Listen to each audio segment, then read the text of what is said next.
মেয়ের স্কুলে summer vacation চলছে বলে সকালের জলখাবারে খুব একটা ভালো মন্দ কিছু আর বানানো হচ্ছে না। কদিন ধরেই পুতুল বলছে আলুর পরোটা খাবে, আজ একটু সময় পেলাম তাই বানিয়ে দিলাম। পুর ভরার ঝামেলা ছাড়াই খুব কম সময়তে এটা বানিয়েছি। একটা আলুকে বয়েল করে নিয়েছিলাম আর জিরে ধনে গরম মশলা দিয়ে একটা ভাজা মশলার গুঁড়ো তৈরি করে নিয়েছিলাম। সব কিছু দিয়ে ময়দাটা একসঙ্গে মেখে নিয়েছি। সেটা থেকেই গোল গোল করে লেচি কেটে পরোটার আকারে বেলে দুপিঠ ভালোভাবে ঘি দিয়ে ভেজে নিয়েছি। পুর ভরা আলুর পরোটার সঙ্গে কিন্তু এই আলুর পরোটার স্বাদের কোনো পার্থক্য হয় না, তাই হাতে কম সময় থাকলে এভাবেও আলুর পরোটা বানিয়ে নিতে পারেন।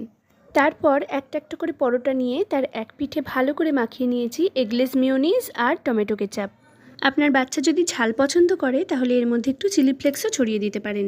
এরপর এটাকে আস্তে আস্তে করে আমি রোল করে নেব আর একটা চাকুর সাহায্যে দু টুকরো করে কেটে নেব। এইভাবে সবকটা পরোটা দু টুকরো করে কেটে নিয়ে প্লেটে সুন্দরভাবে সাজিয়ে দিয়ে উপর থেকে সস দিয়ে একটু ডেকোরেট করে দেবো। এমন সাজানো গোজানো খাবার দেখলে বাচ্চাদের খাবার ইচ্ছেটাও কিন্তু বেড়ে যায়। আজকের ভিডিওটা কেমন লাগলো অবশ্যই একটা লাইক কমেন্ট করে জানাবেন আর চ্যানেলটা সাবস্ক্রাইব করে পাশে থাকবেন। ধন্যবাদ।